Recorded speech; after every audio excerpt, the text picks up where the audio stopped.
Now, what if I can tell you guys that the word KRONOS actually means something?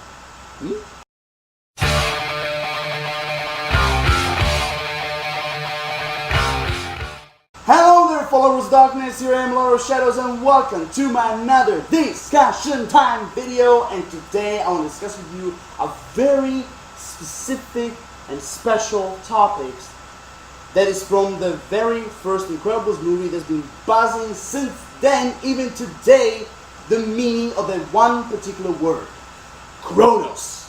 Now, basically, if you don't know what I'm talking about, the KRONOS word comes, from a very specific scene in Incredibles 1 movie when Mr. Incredible ends up in a cave. He finds an old super corpse, an old super named who went by the name of Geezer Bean, who with his last vision, literally, he wrote on the wall the word KRONOS.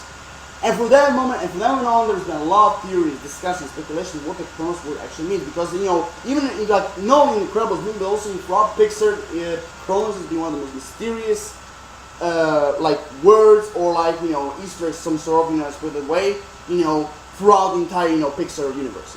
And here I am with you guys to explore with you my own personal thoughts, my own personal theory, my own personal discussion on what actually kind of KRONOS word actually means. So without any further ado, let's begin.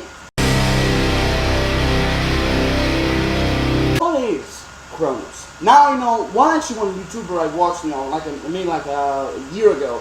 He was making a discussion about his own personal specific opinions when it comes to what actually the word KRONOS actually means. And he said it has to do something with the Greek mythology, with the mighty titan KRONOS, the same name as the word on the wall. Who was overthrown by Zeus, Poseidon, and Hades, so in which they take over Mount Olympus.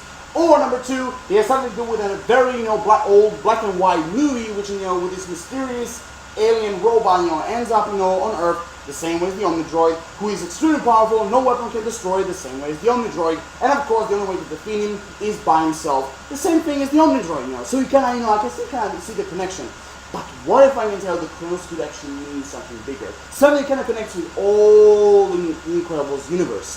And kind of could be a possibility to get an Incredibles 3 movie. I don't know. Like I said, maybe I'm bullshitting right now. So, in my own personal theory, and I know when I'm done with this video, I know a lot of people are going to say, I'm bullshitting, that I'm going too far, that Incredibles will never be so complex and this and that. But, here's the thing. My own personal theory when it comes to KRONOS is that what if KRONOS is this secret / supervillain organization that has been around since the very young days of the supers. Now let me explain when I say secret / supervillain organization, because I always saw KRONOS in my own personal theory. I always saw KRONOS as something like between Spectre from James Bond and Legion of Doom from DC. Spectre when it comes to secrecy, Legion of Doom, group of supervillains. And basically, like I say, in the way how I see them mysterious and secret, it's like, for example, like through the criminal underworld, there being, their name or stories and spread, through myths, rumors, only a few of them knew their name, and everyone who finds out about this organization end up dead, and etc. That kind of thing when it comes to secret supervillain organization. Now, when it comes to supervillain thing, I can, my own personal theory, I think all the members of this KRONOS supervillain organization, I believe all the members are first and foremost, right off the bat, it could be anybody. It could be any single supervillain. By my own personal vision, kind of, I would say the organization is divided the leader, the main members, and of course some sort of a field agents. Which also goes to the topic who are the members, which I will talk about a little bit later. But that's how I can see this KRONOS organization work. What is the goal of KRONOS? Now, of course, let's right off the bat say, very old school classic dream, world domination, and of course to wipe out everyone who stands in their way, including all the supers. But here's the thing. Okay, right now their main goal is gonna be world domination. Right now. But here's the thing. What if like I said, throughout the years, it was again world domination and of course wipe out the supers, which goes one of my theories that also kind of connects with the first and the second movie. In my own personal theory, what if KRONOS had some sort of like tentacles around making supers illegal in the first movie. Think about that, because for example, if they had to do something, with making the supers illegal, in that way they can easily, everything will be like easily in their grasp, power, countries, police forces, armies, everything will be there, ready for the taking. They could do anything, whatever they want. In my personal theory, that's exactly what they did, But here's the thing, kind of connects with the second movie, which kind of connects also with Winston Endeavor, if he is the screenslaver, which I said in one of my previous videos. This is gonna sound crazy, but okay. Throughout the years, they had everything, for months, year after year after year after year. Let's just say 10 or maybe like even 15 years. Okay, they had everything. But at the same time, they end up something they never actually planned. At the same time, they had nothing. And wanna know why? Which actually goes deeply, one of my second goals, but I think the KRONOS would actually want now. I know a lot of people are gonna think how stupid it is, but anyway. My second goal is, if my theory about Winston Endeavor is true, if he is the screenslaver, I believe KRONOS, or maybe the things can go even without the screenslaver thing. But anyway, one of their goals, my own personal theory, is KRONOS wants to bring the supers back. Now let me try to explain this. Okay. Now, usually there's always like a balance between every single type of fiction. There's always a balance. Like you have a hero, you have a villain, and they always fight each other. One time the hero wins, one time the supervillain wins, and of course, the things are, and when the superhero won, the villain was sent to jail, then he escapes, and then things start all over again. That's how, the, superhero / villain thing works. But when a villain doesn't have an opponent, he gets something that they never planned. They get bored. And that's what happened with KRONOS. They get bored because they think after the supers are gone, they are taking nothing as a challenge anymore. Because, like I mentioned before, everything is easy for them to take. Everything. They can crush the authority, just like that. Like a bug. They have no more extreme, exciting challenges like they had before. So, what I'm saying is how they could bring the supers back. Well, very easily. They can take the Winston Endeavor mission into their own, benefit, so they can bring the supers back. So in that same way, they can fight, superheroes all over again. So in some way, the balance, will be, the superhero and / villain thing that will be in the balance, again. Just saying, because for example, if you don't believe me, let me give you like a few examples when it comes to like villainy, when a villain doesn't have a superhero, like in the same way, like when a villain has everything but at the same time has got nothing. Let me give you 2 examples. For example, let's start with the very basic, main, very famous one, the Joker. More precisely, remember, for example, like two stories. Dark Knight Returns, when he was all paralyzed in Arkham, when Batman went to pension, and he was all paralyzed and didn't do shit. Like he gave up until he heard Batman return. He was like, oh, put a smile on his face and back in action. Or another example for the Joker, the man who killed the Batman. When Batman was presumed dead, Joker, at the beginning, of course, he didn't believe, but then after, he tried to rob a jewelry store, and when he said, when he punched him and said, like, put all the things back, he said, without Batman, crime has no punchline. That's one example. Another example for you, a little bit easier, DreamWorks Megamind. He fought, when Metro Man faked his death, he fought, he destroyed him. And then, after that, the city was under his control. Of course, sure, for what lasts like a month or a week, I don't know how it lasts, he had his own fun. He had everything. But at the same time, he had nothing. And that's the same thing when it comes to KRONOS. They want supers back. They want, to feel again the same, exciting energy, challenges. They were back in the old days. Mr. Incredible want actually, to, return back, in good old days. Well, the same thing goes, with the supervillains, or more precisely, KRONOS, if my theory is correct, which, like I said, right now, maybe it's 95% bullshit, but anyway, that's my personal opinion. So, again, number one, world domination. Number two, they want to bring supers back. This one thing's gonna start crazy, okay? Now, before I start the main candidates, I will go and say right away who I don't think they're members of KRONOS. Bon Voyage, out. He's out. The French like villain from the first movie, from the flashbacks scene in the bank. He is out. Now, the Underminer, for him, I'm like 50-50. Now, if he is, for example, he could be like a normal, super villain, who just simply, wants to like rob banks and all that.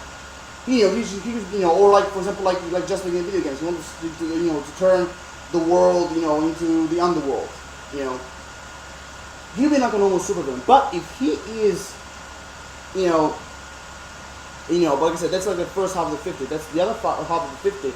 For me is, if the Underminer is a member of KRONOS, then I will see more like field agent, sort of like member. I don't think I can see like the Underminer like one of the main members if he's a member, because for the Underminer right now I'm 50-50. Number three, the Screen Slaver. Now for him, I think he could be one of the main members.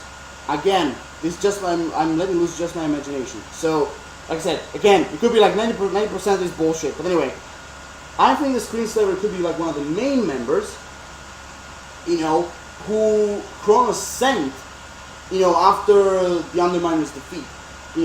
They are saying the Screen Slaver, so, as some sort of like a mission, so in that way they can see, how this like making superheroes thing, legal again is going on, and to report him,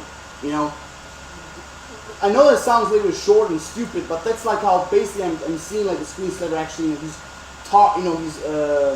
connection with KRONOS and what they want him to do, kind of, I think, how to be, fulfilled in a way, So like the Screen Slaver, it could be one of the main members, or again, it could be like a field agent, just like the Underminer, the first half. Now, okay, with them out, now let's go to two members who I think there are, like, one of them is a member of KRONOS, the other one is is just affiliated with them. Syndrome. Now, a lot of people could say, if my theory is correct, a lot of people could say, that Syndrome is actually a member, of KRONOS. But my personal point of view, I think he's just affiliated with them, if my theory is correct. Because basically, just think about it. The reason why I think he's affiliated with them is all has to do with the Omnidroid and the project named KRONOS, and all of that. Because here's the thing. Okay, when we saw him in that island, when he first time introduced himself after 15 years, to Mr. Incredible, we saw this masked, super villain, who created all these weapons and everything, right? Sure. But here's the thing. Where the fuck did he get the money for doing it? He didn't create like a tech sort of a company. He didn't work for the army or as a or as a scientist or as an engineer. Nothing. So where the hell did he get the money? And here's what I'm thinking: how is he affiliated with him? What if KRONOS financed him so he'll create for them an ultimate weapon, which kind of is the Omnidroid? What if they financed him just to create this ultimate weapon, for them? Think about it. And my last candidate, who I definitely think he could be like the member of KRONOS, is Mirage, the assistant of Syndrome. Now, how could this work actually? Because here's what I'm thinking. What if KRONOS sent Mirage, to be to be in partnership with Syndrome, or to work as his assistant, but actually in reality she's secretly like watching over him so she can report to KRONOS, to the KRONOS main headquarters, what he's actually doing. Like, you know, is he sticking to the plan or he doesn't? You know, and you know, because basically that can actually kind of could work how, you know, for example, Syndrome get his money, because you have to understand one thing, you know, because you know, I remember you know the specific quote when he said to Mr. Incredible, "How do you think I got rich? I created weapons, and I only have a weapon only I can defeat," and blah blah blah blah. You know, you get the rest. But he said, "How did I get rich? I invented weapons." You know, but again, same question for the third time. Where the fuck did he get the money? And for me, if my theory is correct, KRONOS was financing him to make this ultimate weapon, Omnidroid. But after here's where my theory goes, you know, a little bit longer. But when they find out that Syndrome was using the Omnidroid for his own personal reasons, they stopped financing him, and you know they shut down all the connections you know they have, you know, between Syndrome and KRONOS, which kind of actually could explain, for example, when like Syndrome was waking up from his wall coma. Sort of, you know, when he was like traveling to the power residence, the first, you know, the house, you know, tried to kidnap Jack, you know, I can kind of see, you know, working, you know, when Syndrome was actually like, you know, she was like I said, he was flying over there, and on that through that direction, he tried to contact the supreme leader, or like basically the KRONOS headquarters overall, you know, trying to tell him, you know, like, you know, to help him, or try to let him escape some sort of, you know, that kind of thing. But then, basically, you know, if you contact the supreme leader, that's actually how we like to call the leader of KRONOS, you know, simply KRONOS told him, like, you know, you failed us, you know, just simply fuck off, save yourself, you know, we are no longer, you know, in contact, you know, simply, you know, shut the fuck up, you know, you're no longer, you know, affiliated with us, you know, and the end, that's it. And that's how, and then of course in the end, when it comes to like Syndrome's fate and everything, you know the rest. You know the rest. But basically, that's how I think when it comes to Syndrome. I don't think he's a member, I think he's affiliated with him. Mirage, I believe, you know, she could be like a member of KRONOS as a field agent who they put her, you know, in charge, and so, you know, in that particular, you know, being to work as a Syndrome's assistant, so that she can just simply, you know, watching, you know, and report everything to KRONOS, you know, what he's doing, you know. And also I wish to mention it because I talked with this theory with a few of my friends, and also, you know, I told, you know, one of my friends, and he told, like, what about, you know, Frozone is a member of, you know, KRONOS, and I was like, you know, I'm gonna follow up people, and I know that right now people are gonna say, hell no, hold on, Frozone could never be a member of KRONOS. He could never be a supervillain. Okay, I got it. I got it. I mean, first and foremost, my friend told it as a joke, but you know, it could actually kind of work if, you know, that Bradbury could create like a thing like maybe that he's like a reformed type of villain who became a superhero, you know. But that's a different story, anyway. Oh my God. Okay, this is gonna sound crazy. This is gonna sound crazy. Oh God. Okay, who is the supreme leader of KRONOS? About who is in charge of KRONOS? Now, for that, when it comes to a character we already seen in the movies, I have only one candidate, you know, who is well known in Incredibles. Which, you know, before I just start to describe this leader, I'm gonna start, you know, saying like who I think could be the candidate as the leader of KRONOS. Oh my God, I can't believe I'm gonna say this. I can't believe I'm doing this. What if one of my, like, oh no, what if, forget, my only candidate for KRONOS as a leader of KRONOS, oh God, Adna Mode. I know. How the fuck can I say this? But come on, please do not tell me that, you know, that you don't see something diabolical inside her. Come on. Don't tell me that she looks kind of diabolical to you, to all of you. Come on, you know. And also, yes, I know a lot of people are gonna ask questions. How the hell she could be the leader of KRONOS? How the hell she could be a villain? If she was making costumes, she was helping all these supers. Blah blah blah. I know that. Okay, let me give you an example for that. A very unique and well-known example.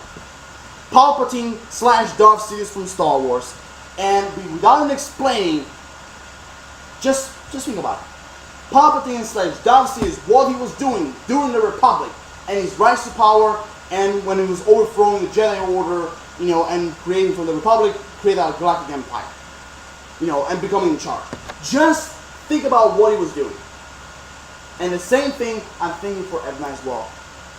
Now, again, I'm trying to answer these questions.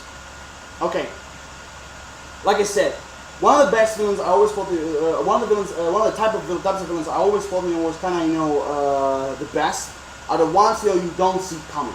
For example, like the ones who always play the good guys, you know, as a fake good guys, you know, towards, you know, other, like, you know, main protagonists and everything, you know, like thinking like that they're with them, they're their friends, blah blah, until the end, and then you realize all of this is just a fake, you know, all this is fake, because, you know, in reality, when they show the true colors, you know, they're like these really, you know, mysterious villains, you know, who are working, you know, in the shadows, you know, so nobody can, you know, actually find out who they really are, you know, like, you know, so that way, you know, they can complete their ultimate goal. Which, when it comes to Anna Mode, either is, you know, she's the she's the leader. I believe, you know, she could be, essentially, like I said, again, world domination, ultimate power, you know, power hungry, you know, or she's, you know, hungry.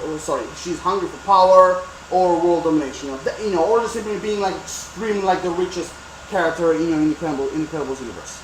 That's basically what I can see, you know, for like kind of, you know, like villain goal, you know. Now the reason, you know, like I said, let's talk, you know, when it comes to like why she's helping the superheroes, why she's making costumes for them. Well, actually, very easy. Both the things I can actually, you know, both those two questions in one. Okay, again, why she's helping the superheroes, why she's making those costumes. Very easy. So that one day when she turns evil, she can use all these things against them. All their strength, all their weaknesses, their costume, powers, everything. She can use them against them. You know, easy peasy, very easy to put. You know, she can use all those things against them. You know, because in that way, because, you know, one of the things you have to remember, you know, when they say, you know, keep your friends close, but your enemies closer. Yeah, I think that's actually how it went. But anyway, keep your friends close, but your enemies closer. And that's kind of what I can see when it comes to Edna Mode. You know. And like I said, using all this against them. Very easy to put. Now, when it comes to if she's not Edna Mode, which I know a lot of people are begging right now that she's not, how I can see this supreme leader of KRONOS, how he could look like. Very easy. First and foremost, okay, he's a supervillain. Now, does he use like superpowers, or does he have gadgets? You know, it's all, or does he have like a brilliant mind? You know, it's all the same to me. But basically, in my personal opinion, I believe, you know, he's a very smart, like very extremely intelligent, you know, a villain who's using like, you know, guns, gadgets, you know, robots, you know, that kind of thing. You know, who's also, in my personal opinion, a businessman, and also a very powerful figure in the government.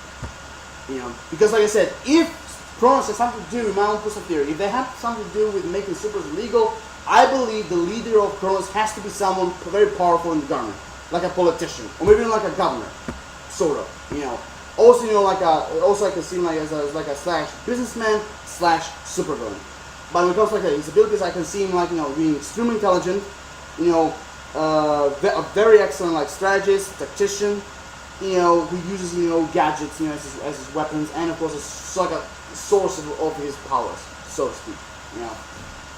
That's how I can see, you know, and also when it comes to like his connection with the main characters, I can actually see in my own personal theory, I can actually see him like he has some connection with like the supers overall, or maybe just simply Frozen, Mr. Incredible, Elastico, you know. But either way, he has to have some. I believe he has, in my own personal theory, he has to have some connections, you know, with the supers. And also, I believe he's gonna be mostly I believe he's gonna be a character we've never seen before, you know. But you know, I mean, the main heroes know him, but we don't know who he is. We've never seen him before. Easily put.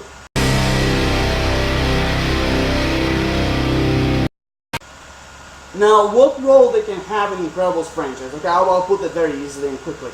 They're like, in my personal opinion, you know, for example, if there is an Incredibles 3 movie, I believe they're the main villains in the third like grand finale movie. And also, you know, when it comes to like the role they have and everything, if all this is true. I believe they're like the masterminds behind all the masterminds behind everything. You know, that's happening during all this previous two movies and the third one. They're behind everything. You know, sort of. You know. So basically, you know, yeah, so basically, yeah, there you go, guys. This is my crazy, wacko theory when it comes to KRONOS and my own, what the word actually means, you know, and of course my own personal point of view, how I see, you know, KRONOS could actually work in the franchise and overall and all that. So basically, this was my theory. You know, so again, I know they're gonna say I'm bullshitting. I know a lot of people, you know, are gonna say that I'm going too far. That Incredibles will never be that complex, you know, because after all, they are, you know, a kids movie, anime movie. So, you know, go figure. You know, but anyway, here I am done, guys. You know, rip the video, comment, subscribe. You know, for today's, I'm looking for something about my own personal theories about KRONOS. What were your personal theories about KRONOS? Or put it all in the comment section down below. Drop a like, appreciate it. Peace, everyone. Have an awesome rest of the day. A lot of shows, like always. Signing off.